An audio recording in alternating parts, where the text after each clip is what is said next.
Muito bons dias. É sempre uma alegria ver e sentir, sobretudo, a energia e o entusiasmo académicos. Ainda há uns minutos atrás, entrei aqui com a senhora professora Maria João Batista e passamos por uma tuna animadíssima para realmente virmos ao encontro do professor Falcão dos Reis. O professor Falcão dos Reis hoje celebra a sua jubilação.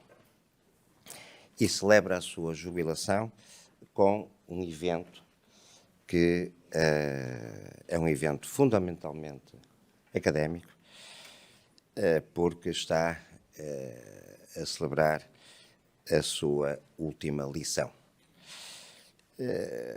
Obviamente que é uma lição, bem, eu não sei o que é que vai ser a lição, mas é uma lição certamente que terá a ver com oftalmologia, mas terá a ver, sobretudo, com a sua vida. É, no fundo, a lição de uma vida. É uma vida que, se não acaba, nem se vai acabar. Não tenho dúvidas nenhumas. Aliás, o professor Fernando Falcão Reis já celebrou a sua antecipada jubilação com um fantástico almoço que recordo com muito gosto, porque foi num sítio muito agradável, no Alto Minho, a ver, enfim, o Rio Minho, aquele que nos vai dividindo artificialmente dos galegos. Ainda ontem tivemos aqui também umas provas de agregação, cujo principal arguente da lição era um galego e que nos falou muito precisamente destas questões que hoje, de certeza, aqui serão também direto ou indiretamente abordadas, que é as questões ligadas à parte assistencial, à parte do ensino e à parte da investigação. São três áreas que são reputadamente e obrigatoriamente interligadas. E por isso é que hoje, na sua jubilação, na sua última lição, temos aqui ao meu lado direito a professora Maria João Batista e a doutora Elizabeth Barbosa, ambas representando a metade hospitalar que aqui o professor Falcão dos Reis foi sempre também cultivando. E aqui à minha esquerda, à direita de Vossas Excelências, tenho aqui o professor Adelino Leite Moreira, que representa a direção do Departamento de Cirurgia e Fisiologia, da Faculdade de Medicina, onde realmente o professor Falcão dos Reis tem sido professor catedrático. Portanto, e aqui à frente vejo aqui vários professores ilustres aqui da casa e vejo ali a representante da Associação de Estudantes, já para não falar, obviamente, na Tuna, que foram aqui recebidos, e sobretudo quando olho para a assistência, estou a ver professores jubilados, estou a ver professores no ativo, estou a ver professores das básicas, estou a ver professores de outras instituições, de outras universidades portuguesas. Isso deve-se tudo, obviamente, àquilo que o professor Fernando Falcão Reis aqui representa, que é a figura de um mestre na oftalmologia que certamente ajudou a criar a escola. Ele já vinha de uma escola, a Faculdade de Medicina é uma instituição que irá fazer para o ano 200 anos, portanto é uma instituição já velhinha, embora sempre renovada. Eu tenho estado muito entusiasmado com estes últimos meses aqui na faculdade, porque vamos ter, pela primeira vez, uma unidade de investigação única na faculdade e para além da faculdade, que é o RAISE, e essa unidade de investigação vai ter uma linha de investigação exclusivamente dedicada aos médicos, cientistas, seja do Hospital São João, seja de outros hospitais, uma linha dedicada à investigação em cuidados hospitalares e que tem o maior apoio aqui da professora Maria João Batista. Essa linha, de alguma maneira, vai tentar, pela base, fazer algo que todos desejamos, mas não tem sido possível, mas muito porque realmente as coisas têm que surgir pela base, que é exatamente uma melhor articulação entre exatamente a parte da investigação, a parte assistencial e a parte do ensino aqui no hospital. Portanto, eu acho que hoje é um dia exatamente de júbilo, por isso é que se chama jubilação, porque celebra uma vida, e ao celebrar esta vida específica, particular, com cambiantes, obviamente, únicos, devido exatamente às suas circunstâncias próprias, mas ao celebrar esta vida aqui hoje do professor Falcão dos Reis, celebra também a vida de todos os outros professores que não só já direto ou indiretamente aqui estiveram e passaram, e vejo ali, por exemplo, um dos nossos decanos, o professor Levi Guerra, mas celebra também, por exatamente esta continuidade própria de uma escola, celebra também aquelas que hão de vir e que vão vir. Outros professores jubilados, eu não sei se lá chegarei, porque isto só se jubila aos 70, e eu ainda ontem só fiz 65, ainda estou, e os últimos anos são sempre os mais difíceis de passar, mas é esta continuidade que eu acho que é muito importante realçar. Portanto, Sr. Professor, muitos parabéns pela sua jubilação e espero que nos continue a acompanhar agora na celebração do bicentenário, etc., durante muitos e profícuos anos. Muito obrigado.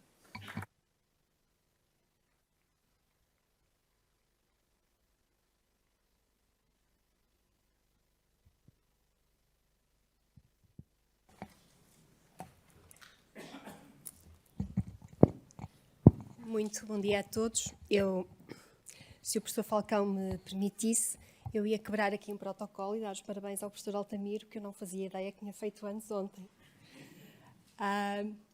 E aproveitava, na pessoa do professor Altamiro, para cumprimentar toda a faculdade, cumprimento o professor Adelino e a doutora Elizabeth Barbosa.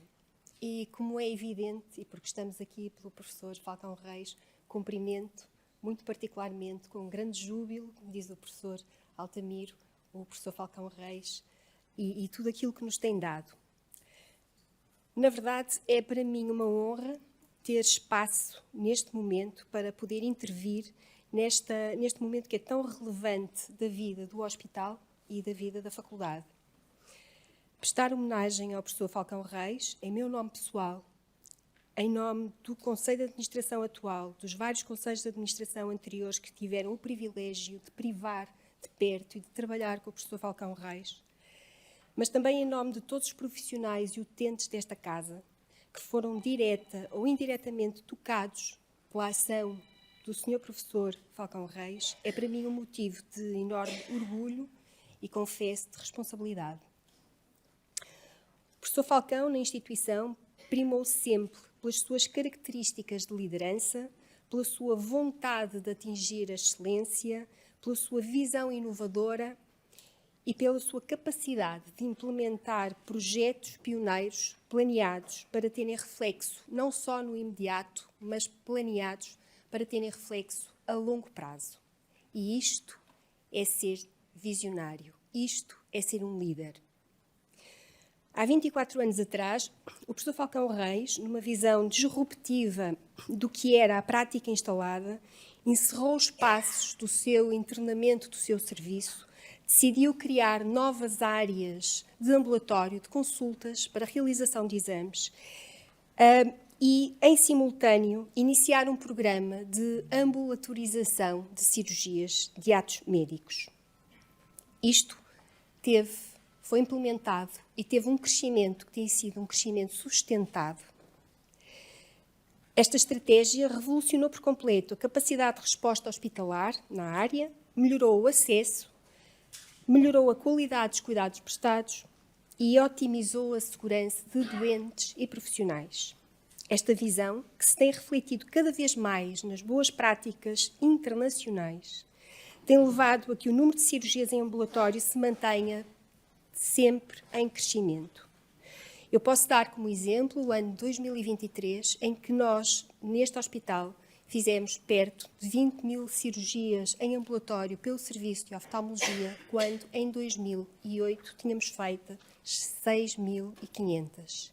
E note-se que mais de metade da cirurgia de ambulatória que é feita neste hospital é pelo Serviço de Oftalmologia.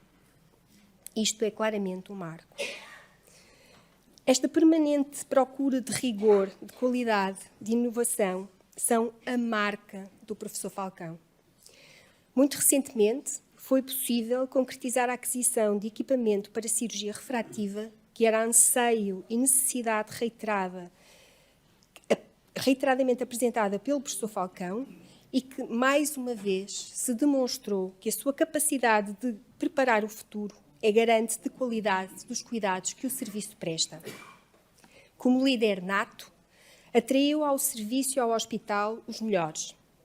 Os médicos formados no serviço estão na vanguarda da oftalmologia nacional e europeia, têm ocupado posições relevantes em áreas de decisão das sociedades científicas e são eles próprios responsáveis por linhas inovadoras e de elevada diferenciação no hospital e na faculdade, dentro de casa e fora de portas. E extravasando estas nossas paredes, que felizmente são pouco rígidas, porque nós as queremos manter assim, o professor Falcão teve também um papel decisivo na implementação de vários projetos dentro do Serviço Nacional de Saúde. Foi um dos responsáveis pela implementação de programas na área da saúde visual, nomeadamente nos rastreios visuais e especificamente na retinopatia diabética. Foi também um dos grandes mentores e o grande mestre e maestro da criação da Urgência Metropolitana de Oftalmologia do Porto, com ganhos inequívocos para o Serviço Nacional de Saúde. Por tudo isto, o professor Falcão, homem de dialética, de convicções, de grandes causas, deixa escola na oftalmologia, deixa escola no hospital, deixa escola no Serviço Nacional de Saúde e eu atrevo-me a dizer que deixa escola na faculdade. Deixa memórias nas pessoas, nos profissionais, nos utentes e nas famílias. É com grande humildade, gratidão e respeito que lhe digo muito obrigada por tudo o que nos deu.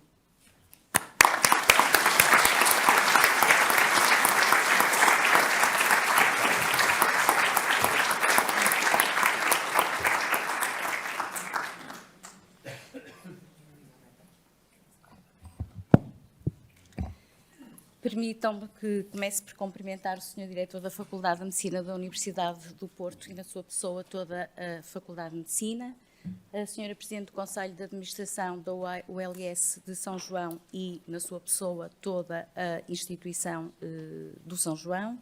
Cumprimentar o Sr. Presidente do Conselho Científico e Diretor do Departamento de Cirurgia e Fisiologia da Faculdade de Medicina do Porto, os distintos convidados e, naturalmente, o Sr. Professor Falcão Reis. É para mim um grande privilégio hoje conseguir expressar publicamente toda a admiração que tenho pelo Sr. Professor enquanto pessoa e quer a nível institucional.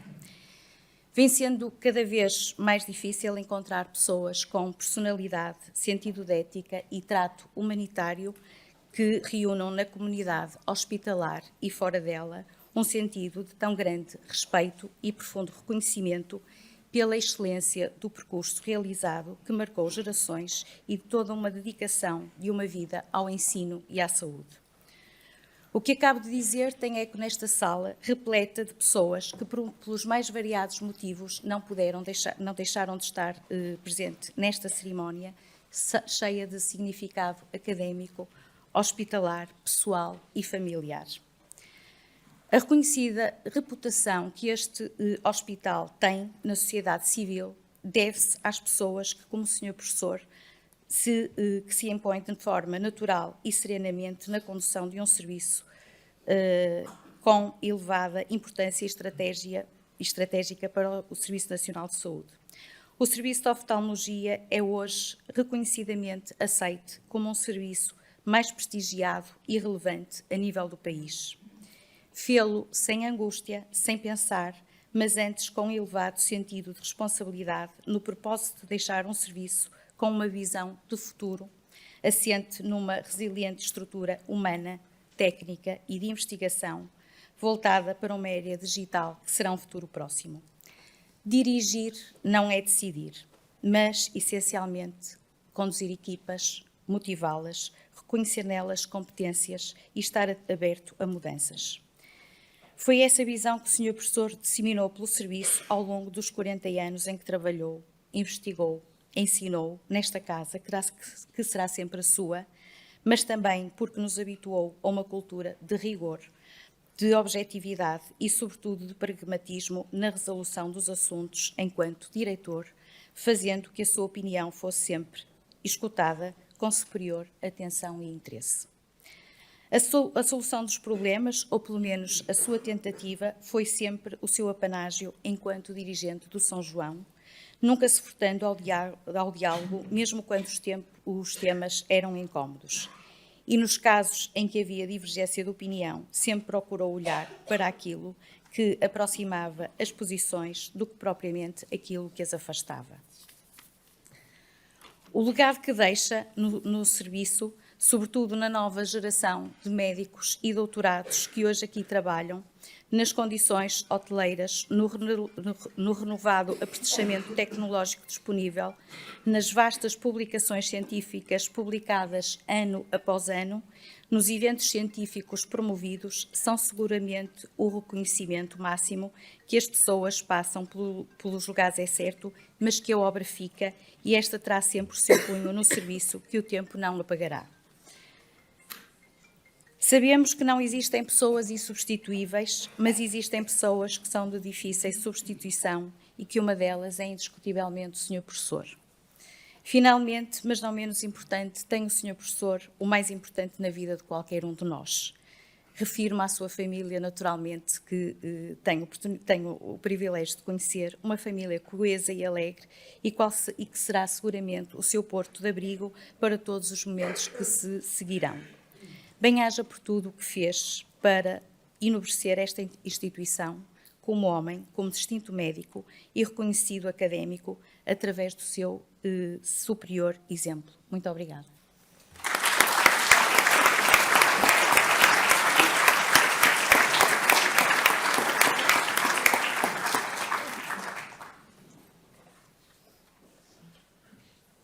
Muito bom dia a todos. Depois do que foi dito, poderia parecer que não resta mais nada para dizer e, efetivamente, eu subscrevo todas as palavras já pronunciadas sobre o professor Falcão Reis nesta cerimónia.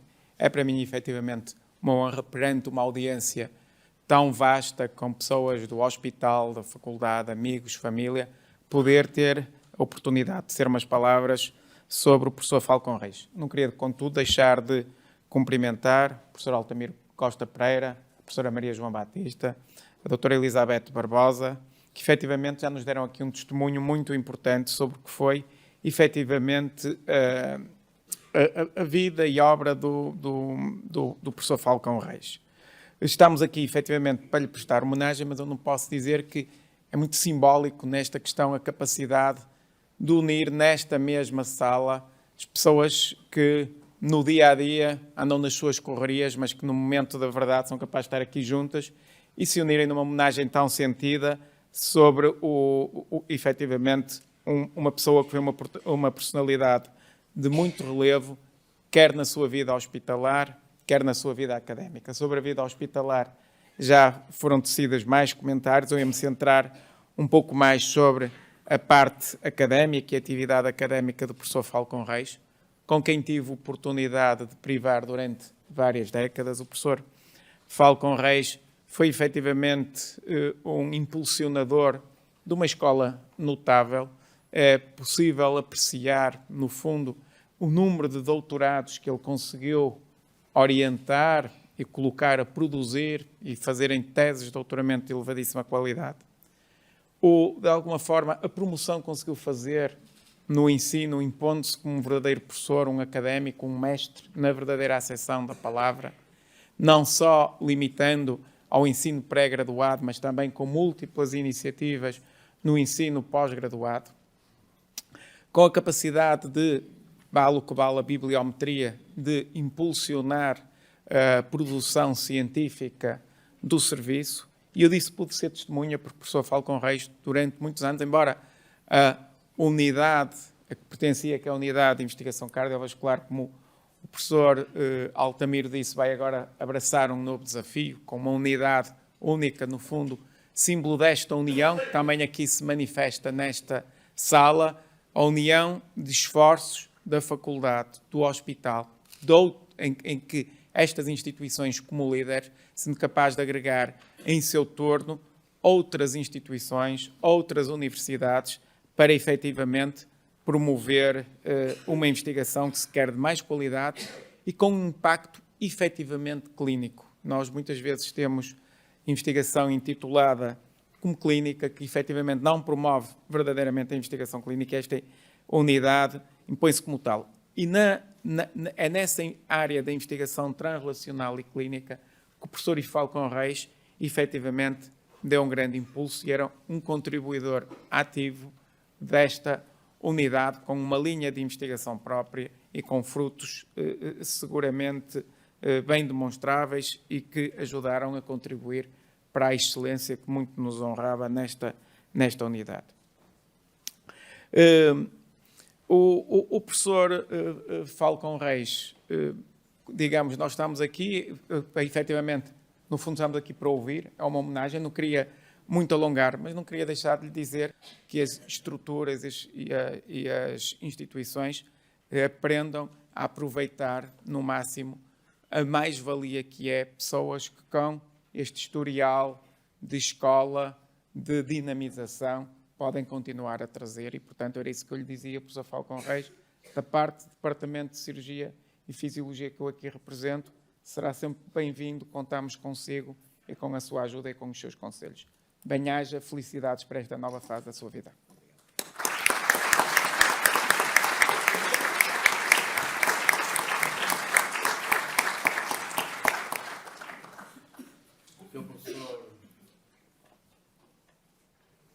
Altamiro da Costa Pereira, senhora professora Maria João Batista, senhora doutora Elizabeth, senhora professora Adelino, agradeço muito as palavras que me dirigiram, palavras que me enalteceram, mas como toda a gente apreciou, são exageradas. Eu sei que são ditadas pela amizade e agradeço muito essa amizade que eu sei que existe e que me dedicam. Eu gostava de agradecer na pessoa da professora Maria João Batista todos os presidentes do Conselho de Administração com quem lidei ao longo destes anos. Eu fui nomeado diretor no primeiro dia do milénio. Nessa altura só se falava no bug. E dá-me a ideia que foi por causa do bug que se esqueceram de mim e deixaram ficar diretor até hoje. Agradeço também, na pessoa da senhora doutora Elizabeth Barbosa, os vários diretores da UAG. O UAG, para quem não saiba, é uma unidade autónoma de gestão. E o diretor da UAG é o nosso superior hierárquico direto. Eu queria cumprimentar o professor Pedro Bastos, a senhora doutora Margarida Santos, e agradecer a gentileza que tiveram sempre comigo, foram sempre de uma inexcedível simpatia para comigo, e a benevolência e a tolerância com que trataram o serviço de oftalmologia. Muito obrigado. Eu queria também cumprimentar toda a gente que está neste auditório. É difícil. Eu esgotava o tempo que me foi concedido. Mas, na verdade, eu não posso deixar de cumprimentar especialmente os senhores professores Levi Guerra e o senhor professor Serafim Guimarães, que foram meus professores. Os senhores professores são referências absolutas na faculdade e foram também para mim. Muito obrigado pela vossa presença. Cumprimentar também os professores que se deslocaram de Lisboa, o professor Monteiro Grilo, o professor Carlos Neves, o professor João Paulo. Cumprimentar o meu amigo e colega professor António Marinho, que foi o introdutor da cirurgia refrativa em Portugal, e cumprimentar os vários colegas que hoje estão à frente dos serviços de praticamente todos os hospitais da região norte e que fizeram questão de estar aqui presentes. Eu dificilmente consigo esconder a emoção por estar num auditório repleto de pessoas amigas. É muito fácil falar para auditórios, nós estamos habituados a falar em público, mas é de facto muito mais difícil falar com um auditório de pessoas que são nossas amigas, nossas familiares. A verdade é que aquilo que nós somos, aquilo que fomos, é o produto da interação com as pessoas que se cruzaram connosco. É bem verdade que o homem é a sua circunstância. E, na verdade, muitas dessas pessoas estão aqui hoje na sala. Eu agradeço, em primeiro lugar, à minha família, onde cresci, depois à família da minha mulher, que me adotou pelo casamento, quando o casamento é um casamento com sucesso, e depois com os amigos. Mas, acima de todos, ou também, um lugar muito importante, tem a ver com os nossos colegas de trabalho. Nós passamos metade ou mais de metade do nosso dia, da vida ativa, com os colegas de trabalho. E então eu queria começar por prestar a minha homenagem aos médicos que trabalharam no serviço e que já cá não estão.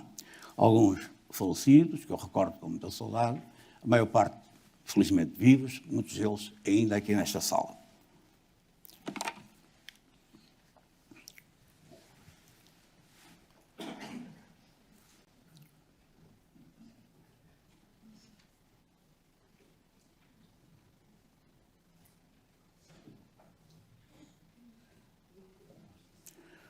Os mais novos foram meus colegas de internato, que trabalharam comigo durante muitos anos, e os ainda mais novos, poucos, tiveram que sair, digamos, por razões inescapáveis de ordem pessoal.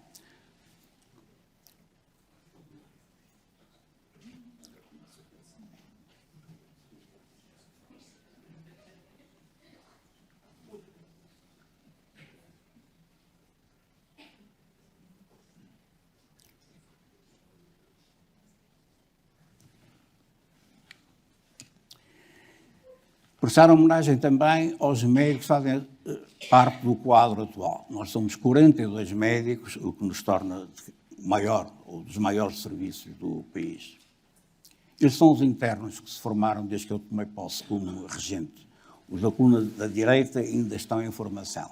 São 83, que são, como dizia o professor Zé Eduardo, quando esteve aqui nesta posição há 2 ou 3 anos atrás, são filhos não biológicos. De facto, há uma relação afetiva que se mantém ao longo da vida. A maior parte deles ficaram no São João. Muitos estão espalhados pelo país. A maior parte na região norte, alguns na região centro, outros em Lisboa e até no Algarve. São todos, naturalmente, pessoas diferentes, com as suas qualidades, as suas idiosincrasias, mas partilham gestos e atitudes comuns e, acima de tudo, uma postura perante a profissão que os permite identificar como sendo oriundos do São João. E isso é que faz com que o São João seja uma escola. Temos, como fez referência o professor Adelino, temos um número bastante considerável de doutorados por um serviço com 42 médicos. E temos vários em perspectiva de doutoramento a curto prazo. É de notar, eu acho que é um dado de realçar, o facto de, num serviço em que o trabalho é muito intensivo, toda a gente sabe isso, os oftalmologistas trabalham muito, quer na urgência, quer na consulta, quer no bloco operatório, mas ainda assim têm tempo e disponibilidade mental para desenvolver projetos de investigação conducentes a uma tese de doutoramento. No serviço não são só médicos, naturalmente. Temos um corpo de enfermagem que alguns deles, alguns enfermeiros e enfermeiras, estão connosco há mais de 20 anos e, portanto, são autênticos enfermeiros especializados em oftalmologia, o que é particularmente relevante na área cirúrgica. E penso que não há muitos hospitais do país também com esta facilidade de formar e manter, também o meu agradecimento aos técnicos de ortótica, num serviço com grande incorporação tecnológica. Os técnicos de ortótica são fundamentais. Trabalham lado a lado com os médicos e o seu trabalho é, naturalmente, muito apreciado pelos médicos. As assistentes técnicas, as pessoas, quando veem que o serviço de oftalmologia tem tantas assistentes técnicas, ficam admirados. A maior parte dos serviços tem 1 ou 2 assistentes técnicos. Mas a verdade é que quem está dentro, quem conhece bem o serviço, sabe que são trabalhadoras incansáveis e que têm um trabalho hercúleo para manter o serviço em funcionamento. Uma palavra particular para as minhas secretárias, para a Ana Tércia e para a Fernanda. E depois os assistentes operacionais, também um corpo importantíssimo para o funcionamento do serviço e também alguns destes assistentes operacionais estão connosco há mais de 20 anos. Bom, vou então começar com a minha apresentação. Não é bem uma lição. Eu espero que a apresentação não agrida a sensibilidade dos oftalmologistas pelo simplismo exagerado e que não seja enfadonha ou maçadora para a plateia que não é oftalmologista. Das diversas modalidades sensoriais humanas, a visão é considerada por todos a mais importante e a mais estudada. O tato, o paladar, que exigem contacto direto, são geralmente menos considerados que a audição, ou a visão, ou o olfato, que operam à distância. E desde Aristóteles, que classificou a visão como a rainha dos sentidos, que filósofos, teólogos, médicos, cientistas, poetas, não se cansam de celebrar a pureza e a nobreza do olho. Esférico, e a esfera é símbolo da perfeição, próximo do cérebro e, portanto, próximo da alma, o olho foi sempre um símbolo forte e omnipresente ao longo da história. Este desenho, que poderia ter sido feito hoje por um designer, é o olho de Horus. Na antiguidade, os egípcios usavam este olho como símbolo da vitória do bem sobre o mal. Era um símbolo também de proteção, de saúde, proteção na doença e de saúde.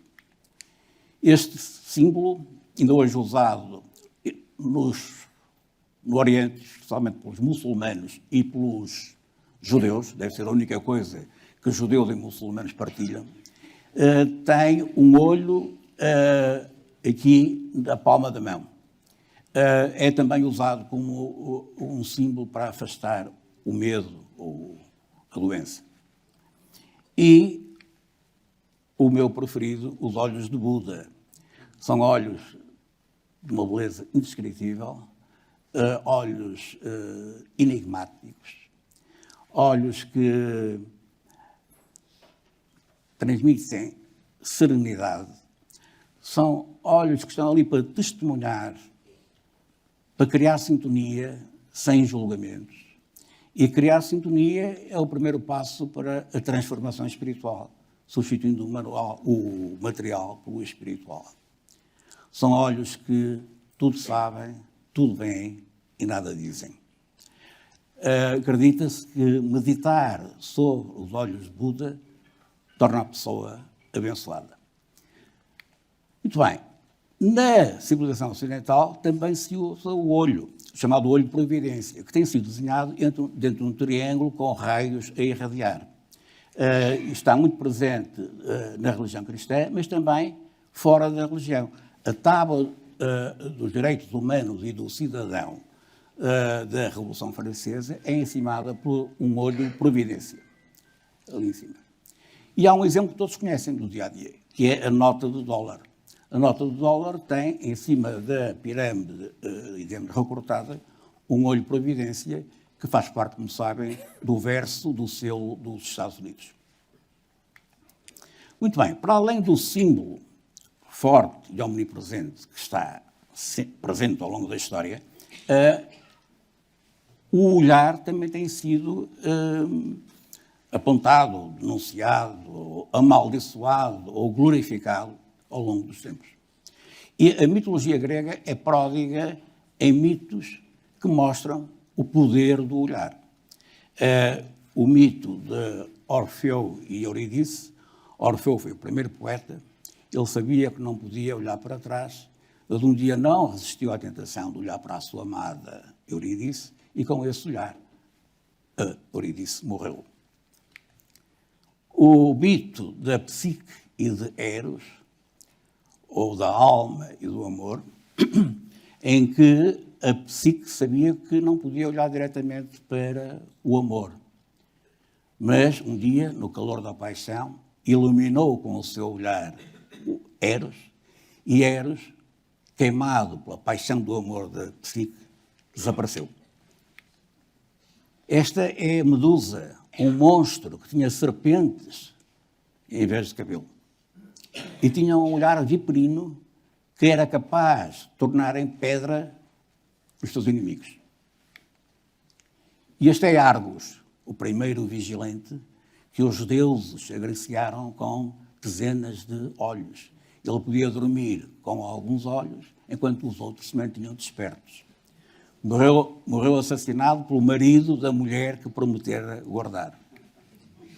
E este é o mito mais conhecido de todos, o Narciso. Narciso, o primeiro vaidoso, era muito bonito e poderia viver para sempre se não olhasse para si próprio.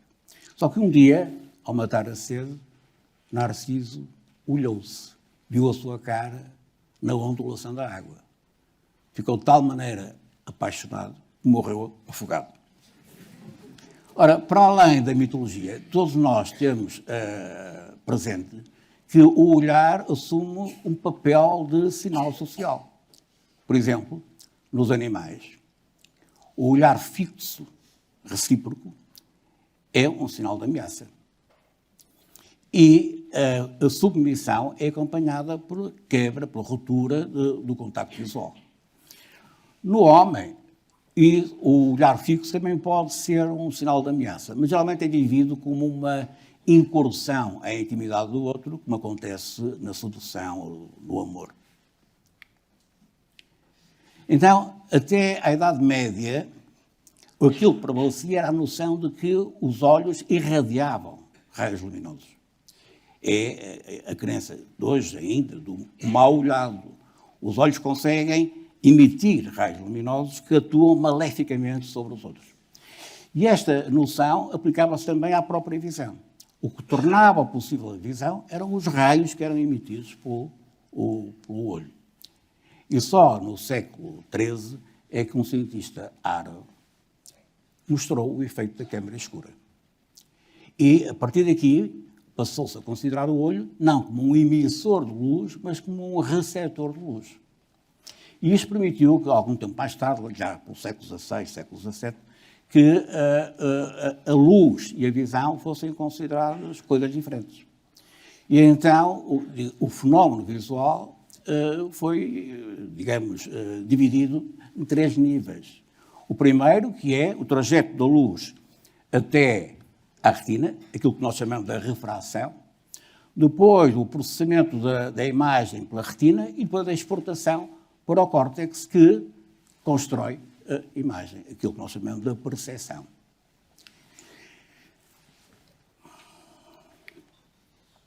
Ora, o olho é um prodígio da natureza. É um prodígio da natureza ou foi para os enciclopedistas, foi um prodígio e é um prodígio da natureza para os engenheiros que sonham construir uma câmara com a qualidade do olho humano, e é seguramente ainda um prodígio da natureza para os modernos engenheiros que tentam criar o olho biónico. Ora, a ideia de que o olho pudesse ser produto da evolução e da seleção natural é completamente absurda.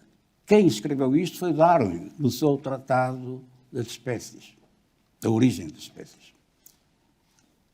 E, mais tarde, no século XX, os criacionistas, como sabem, é uma corrente que tem muito peso nos Estados Unidos, avançaram com o conceito da complexidade irredutível, que no fundo quer dizer que certas funções biológicas não podem ser explicadas pela evolução. E dão como exemplo acabado o olho. Portanto, quer Darwin, quer os criacionistas, defendiam que o olho não podia ser produto da evolução. Tinha que ser obra do Criador. Mas, na verdade, não estavam certos. O olho é mesmo um produto da evolução. Começou por ser uma mancha fotossensível que acionava um flagelo para levar a célula, o ser unicelular, até à luz e, portanto, até à comida.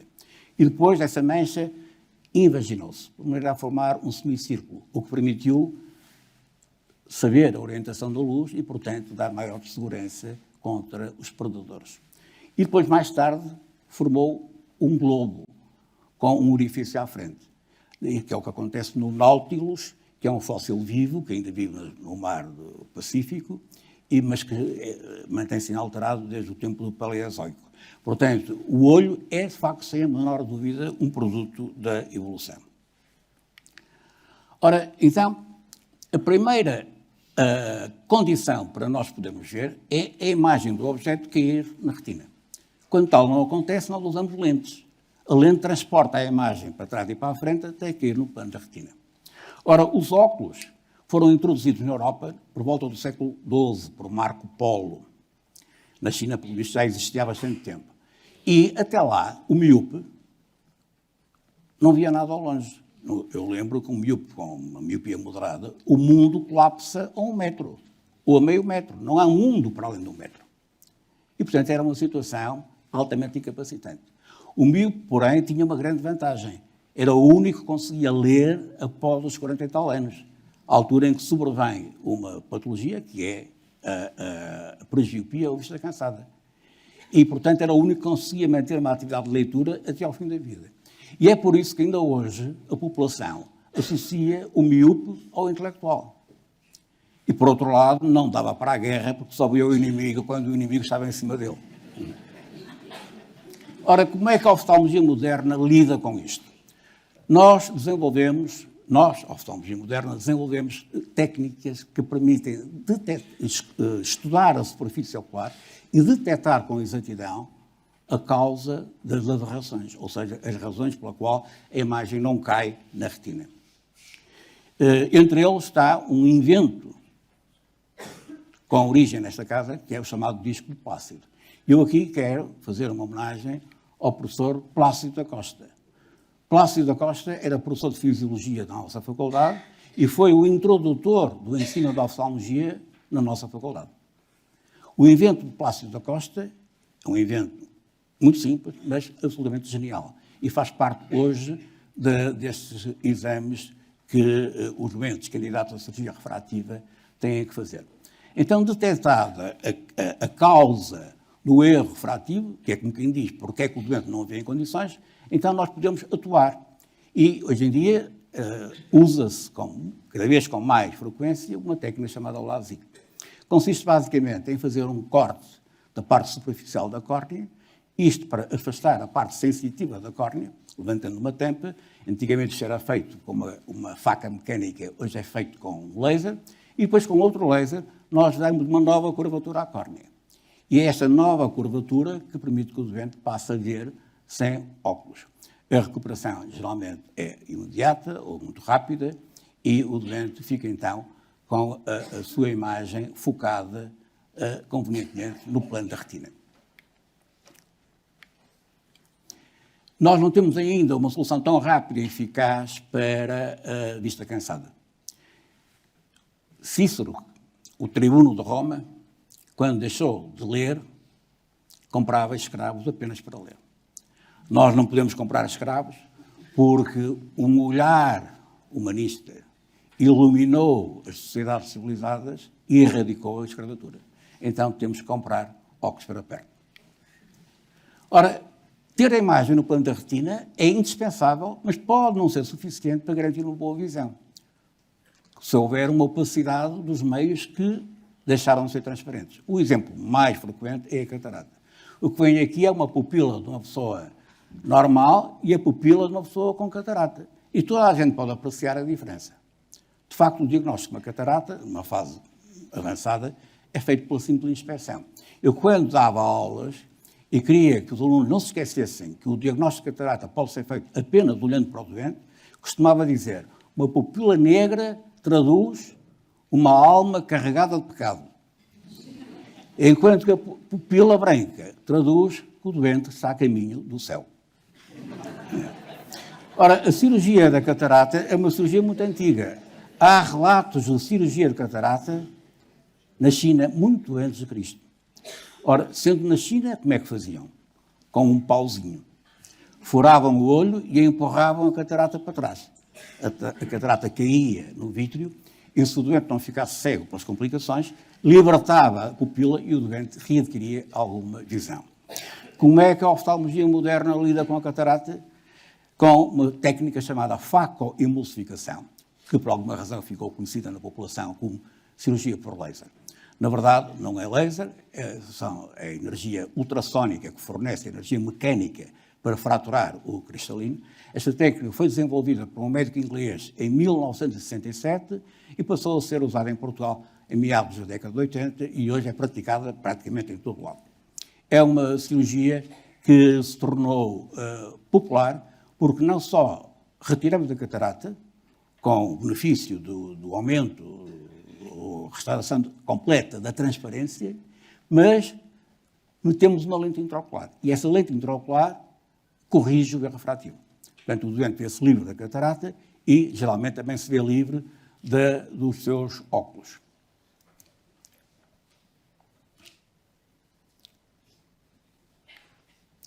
Muito bem, então temos agora a imagem na retina.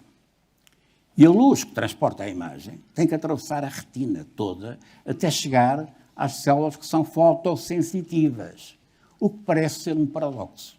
Já vamos ver à frente que não é paradoxo. Então, quando a luz atinge a retina, acontecem alguns acontecimentos extraordinários. O primeiro é a transformação de uma energia luminosa em energia elétrica, aquilo que se chama a fototransdução. Tem a ver com a transformação de um pigmento, que é a rodopsina. A rodopsina é uma molécula que tem opsina, que é uma proteína da membrana, e um pigmento, que é um aldeído da vitamina A. Por isso é que se diz que comer cenouras faz muito bem aos olhos. É por causa desta vitamina A. Então, há este ciclo visual, que é de estimulação, recuperação, estimulação, recuperação. Só que este ciclo aqui está, de uma maneira muito simples, encerra um conjunto de reações químicas intracelular que fazem uma coisa assombrosa, que é a multiplicação de energia. Na verdade, calcula-se que a energia de meio fotão, ora, como sabem, meio fotão não existe. O fotão é um quanta indivisível. Mas que metade da energia de um fotão consegue levar a uma resposta 500 mil vezes superior em intensidade. Imaginem o que é ter um painel fotovoltaico no nosso telhado, que também converte energia luminosa em energia elétrica, com esta eficiência energética. Ora, além desta assombrosa capacidade de ampliação, há outro facto que também é extraordinário. O que vem aqui é o desenho de um bastonete. O bastonete tem este nome porque tem a forma de um bastão. É aqui que reside o fotopigmento. O bastonete é a célula fotossensível. E a membrana do bastonete é perfurada, há canais que permitem a saída de partículas carregadas eletricamente, que depois voltam a entrar na parte superior do bastonete. Isto gera uma corrente, aquilo que nós chamamos de uma corrente do escuro, porque está presente em permanência. Quando nós vamos para a cama e adormecemos, a corrente do escuro mantém-se ativa. Portanto, o sono não dá descanso aos olhos. O olho continua a ter necessidades metabólicas intensas durante o período de descanso. Ora, como é que o bastonete sinaliza a entrada de um fotão? Como é que ele marca a presença da luz? É não por um aumento da corrente, como seria de esperar, mas por uma interrupção da corrente. Portanto, o sinal que passa para as camadas acima é fruto de uma interrupção da corrente. Algo que é feito em nome, digamos, da pureza do sinal. Bom, então toda esta atividade elétrica faz com que o olho tenha uma diferença de cargas entre a parte posterior e a parte anterior. E essa diferença de potencial elétrico pode ser medida com um exame, que é o eletrooculograma.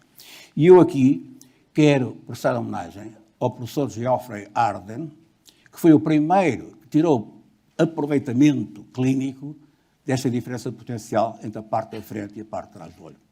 Eu trabalhei com o professor Arden em Londres durante 2 anos e meio. Foi o meu orientador de tese de doutoramento. E tenho, naturalmente, boas recordações desse tempo. Apesar de, nessa altura, rebentar uma bomba de assim de anão do exército republicano irlandês. E apesar do pico das vacas loucas. Aliás, eu devo dizer, durante muito tempo, quando os meus amigos ou a minha mulher me dizia, estás maluco? E eu pensava para mim, será que estou mesmo? E só me libertei dessa preocupação 20 anos depois, tendo em conta o período longo de incubação do prião. Então, eu há pouco dizia que a luz tem que atravessar toda a retina para atingir a célula fotossensível. Isto, aparentemente, não faz sentido. E, na verdade, em alguns animais, isto é uma mosca. Reparem nos olhos da mosca. Os olhos da mosca é o chamado olho composto. É constituído por várias unidades. Cada unidade é um olho individual, chamado omatídeo. Então, na mosca, a célula fotossensível está aqui, logo a seguir ao cristalino, ou seja, na parte da frente. Porquê é que no homem teve que migrar para a parte de trás? Por causa de uma coisa, é que a camada de fotoreceptores é a parte do nosso organismo que tem maior atividade metabólica. E um metabolismo tão forte requer energia e requer nutrientes. Então, há uma camada puramente vascular, que nós chamamos de coroide, que alimenta, fornece energia e nutrientes aos fotoreceptores. Eu aqui quero prestar homenagem ao professor Castro Correia, que foi o primeiro a desenhar a arquitetura vascular da coroideia em meados da década de 50 do século passado. O professor Castro Correia foi o meu mestre e mestre de uma geração, de toda uma geração de oftalmologistas. Todos temos muito a agradecer ao professor Castro Correia. E eu, mais que todos, porque o professor Castro Correia apostou em mim, ainda era um jovem interno, incentivou-me a seguir a carreira académica, foi ele responsável pela minha ida para Londres e, portanto, ficarei sempre muito grato ao professor Castro Correia. Ora bom, então nós temos o sinal, que foi convertido num sinal elétrico. O sinal elétrico origina um pulso que vai depois ser trabalhado, processado na retina. A retina é uma membrana uma camada de células com uma organização muito complexa, uma rede intricada de células. Mas a organização funcional da retina é de uma enorme simplicidade. Se um objeto, ou a imagem do objeto, impressionar uma parte aqui da retina, a zona à volta fica inibida. Portanto, há aqui uma organização antagonista de sim, não. Tudo ou nada. On, off. Eu estimulo o centro, as células à volta ficam inibidas. Isto não é um argumento biológico para o maniqueísmo. É uma maneira de isolar o objeto daquilo que o rodeia. É uma maneira de aumentar o sinal, eliminando o ruído. É uma maneira de reconhecer os contornos, é uma maneira de identificar a forma. E é muito curioso que, ao longo da evolução do olho, o olho tenha desenvolvido uma maior capacidade de distinguir contornos para objetos de média dimensão, como, por exemplo, uma boca à distância de uma conversa ou o polegar à distância do trabalho. E em relação à cor, acontece o mesmo. Se um grupo de células for estimulado por uma cor vermelha, as células à volta não respondem ao vermelho, só respondem ao verde ou a tonalidades do verde. E há outro grupo de células que, se forem estimuladas com uma cor amarela, a periferia não responde ao amarelo, só responde ao azul ou às tonalidades do azul. Ora, todos nós conhecemos da escola a teoria tricromática da visão, que diz que nós vemos cores, aliás, vemos milhares de cores diferentes, centenas de milhares, com base na mistura dos 3 cones.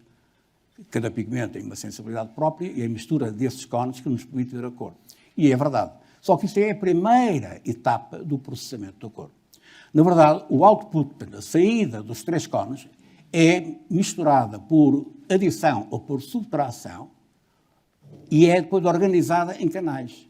Um canal que transmite a informação é do amarelo e do azul e de todas as tonalidades no espaço cromático entre o amarelo e o azul. Outro canal que transmite a informação do vermelho e do verde e todas as tonalidades do espaço cromático entre o vermelho e o verde. E um terceiro canal que transmite apenas a informação sobre o brilho. Estes 3 canais são enviados para o cérebro. E o córtex convoca os 3 canais para formar a cor. Ora, o que vem aqui é um resumo daquilo que eu disse. Portanto, a teoria tricromática, que é verdadeira, a combinação do output dos cones, a organização em canais, que depois permite a percepção da cor. Ora, 500 milhões de anos depois do olho ter atingido este nível de sofisticação, nós estamos em casa a ver televisão. Como é que o sinal de TV entra pela nossa casa? Através de 3 canais. Um canal com informação vermelho-verde, um canal azul-amarelo e um canal de luminância. Ora, estes 3 canais, e outros que não falei, que processam a profundidade, a orientação, etc., são então compactados, individualizados em canais e exportados para o córtex. Mas antes de chegar ao córtex, passam por uma subestação, que é o tálamo. Esta subestação no tálamo organiza a informação por camadas e depois sim passa para o córtex visual. Eu aqui quero prestar homenagem ao professor Alexandre Sousa Pinto, que foi o primeiro que descobriu que havia uma via eferente do córtex para o tálamo. Até lá pensava-se apenas numa via aferente do tálamo para o córtex. Eu trabalhei com o professor Sousa Pinto muito novo, mal entrei na faculdade. Fiz toda a faculdade a trabalhar no Instituto de Anatomia, no projeto de investigação do professor Alexandre Sousa Pinto. E é claro que para um rapaz de 18 anos, o professor Alexandre Sousa Pinto era um modelo. Também era um modelo para o pessoal feminino, tendo em conta a sua boa figura. E mais tarde percebi que estava a lidar com um homem culto, inteligente, e a quem eu devo muito por me terem incentivado o gosto pelo trabalho científico, o que foi determinante nas escolhas de carreira que eu depois acabei por fazer. Então, o olhar, a informação que o olhar contém, a informação convertida em ondas elétricas, ondas decompostas em sinusoides com diferentes amplitudes e frequências, são exportadas por canais individuais até ao córtex. Ora, não admira que os engenheiros queiram reproduzir estes fenómenos de natureza elétrica. E, de facto, há tentativas de o fazer. Há 2 estratégias. Uma é colocar o dispositivo eletrónico debaixo da retina e esperar que o resto da retina seja capaz, e o nervo óptico, sejam capazes de conduzir o estímulo até ao córtex. Parece ser a via mais fácil. E a outra alternativa é uma estratégia um pouco diferente, é usar uma câmara para captar a imagem, conduzir a informação através de um cabo, que depois descarrega a atividade em elétrodos, que são colocados através de uma cirurgia, sobre o córtex visual. Ora, tem havido várias tentativas de fazer isto. já há décadas, eu lembro-me, de há 30 anos já, ouvir relatos deste tipo de pesquisa. Há relatos recorrentes de que os cegos conseguiram ver, mas infelizmente não é verdade. Ainda não há nenhum método que ponha um cego a ver. Estou a chegar ao fim da minha apresentação.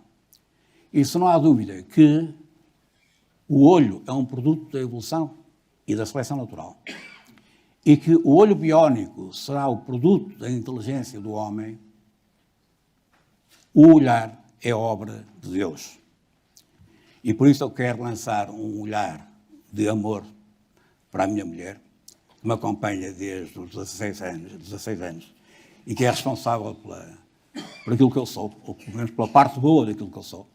Um olhar de ternura pela minha família, especialmente para os meus netos, e um olhar de gratidão por todos aqueles que trabalharam comigo ao longo destes anos.